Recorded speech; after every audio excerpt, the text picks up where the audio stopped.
ಮಂಜಣ್ಣ, ಆ, ಕಲಾವಿದರಾಗಿ ನಾವ್ ಏನಾದ್ರೂ ಒಂದು ಪಾತ್ರವನ್ನ ನಿಭಾಯಿಸ್ತಿದೀವಿ ಅಂತಂದ್ರೆ ಅದಕ್ಕೊಂದು ಪ್ರಶಸ್ತಿ ಅಂತ ಬಂದಾಗ ನಮ್ಗೆ ಒಂಥರ ಗರ್ವ ಬರುತ್ತೆ. ನಾವ್ ಏನಾದ್ರೂ ಮಾಡಿದ್ದಕ್ಕೂ ನಮ್ಗೆ ಒಂದು ಪ್ರಶಂಸೆ ಅನ್ನೋದು ಬರುತ್ತೆ. ಅಂತದ್ರಲ್ಲಿ ಕಿಚ್ಚ ಸುದೀಪ್ ಅವ್ರಿಗೆ ಪೈಲ್ವಾನ್ ಸಿನಿಮಾಗೆ ಒಂದು ರಾಜ್ಯ ಪ್ರಶಸ್ತಿ ಬರುತ್ತೆ. But Kichcha Sudeep sir post ಮೂಲಕ ನಾನು ಪ್ರಶಸ್ತಿಗಳನ್ನ ಸ್ವೀಕಾರ ಮಾಡೋದನ್ನ ನಿಲ್ಸಿದೀನಿ, ಅದನ್ನ ಯಾರಾದ್ರೂ ಹೊಸಬರಿಗೆ, ಹೊಸ ಕಲಾವಿದರಿಗೆ ಅಥವಾ ಬೇರೆ ಕಲಾವಿದರಿಗೆ ಕೊಡಿ ಅಂತ ಹೇಳ್ತಾರೆ.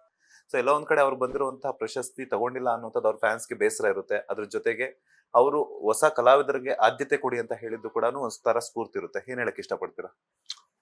ನೀವೇ ಹೇಳಿದ್ರಲ್ಲ ಅದು. ಕ್ವಶನ್ ಅಲ್ಲಿ ಆನ್ಸರ್ ಹುಡುಕ್ಬಿಟ್ರ ನೀವು? ಮತ್ತೆ ಮಂಜು ಸರ್ ನೀವೇ ಹೇಳಿದ್ರಲ್ಲ ಅದು. ಹಾ.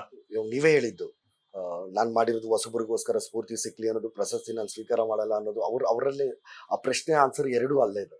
ನಾನೇನ್ ಹೇಳಿ, ಅಲ್ಲ, ನೀವು ತುಂಬಾ ಹತ್ರದಿಂದ ನೋಡಿರ್ತೀರಲ್ಲ. ರಾಜ್ಯ ಪ್ರಶಸ್ತಿ ಸಿಕ್ಕಿರೋದು ಸೂಪರ್ ಅವ್ರ ಆಕ್ಟಿಂಗ್ ಗೆ. ಬಟ್ ಅವ್ರು ತಗೊಂಡಿರೋ ಸ್ಟ್ಯಾಂಡ್ಗಳು ಅದು ಕೆಲವೊಂದು ಅವ್ರಿಗೆ ಅದು ರೈಟ್ ಅಂತ ಅನ್ಸಿದ್ರೆ ಅದ್ರಲ್ಲಿ ನಂದೇನು ಇದಿಲ್ಲ. ಯಾಕಂದ್ರೆ ಮಂಜುವಾಗಿ ನಾನು ಏನ್ ಡಿಸಿಷನ್ ತಗೋತೀನೋ, ಮಂಜುವಾಗಿ ಏನ್ ನಿರ್ಧಾರ ಮಾಡ್ತೀನೋ ಅದು ನನಗ್ ಮಾತ್ರ ಸಂಬಂಧ, ಅಂದ್ರೆ ನನಗ್ ಮಾತ್ರ ಇರುತ್ತೆ.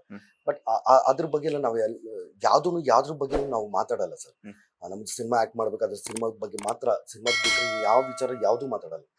ಹಾಗಾಗಿ ಅದ್ರ ಬಗ್ಗೆ ನನಗೆ ಏನು ಮಾತಾಡೋದಿಲ್ಲ. ಲೇಟೆಸ್ಟ್ ಹಾಗೂ ಇಂಟ್ರೆಸ್ಟಿಂಗ್ ಸುದ್ದಿಗಳಿಗಾಗಿ ಬಾಸ್ ಟಿವಿ ಕನ್ನಡ ಚಾನೆಲ್ನ ಸಬ್ಸ್ಕ್ರೈಬ್ ಮಾಡಿ, ಹಾಗೆಯೇ ಬೆಲ್ ಐಕಾನ್ ಪ್ರೆಸ್ ಮಾಡಿ. ಇದರ ಜೊತೆಗೆ ಫೇಸ್ಬುಕ್, ಇನ್ಸ್ಟಾಗ್ರಾಮ್, ಎಕ್ಸ್ ನಲ್ಲೂ ಮಿಸ್ ಮಾಡದೆ ಫಾಲೋ ಮಾಡಿ.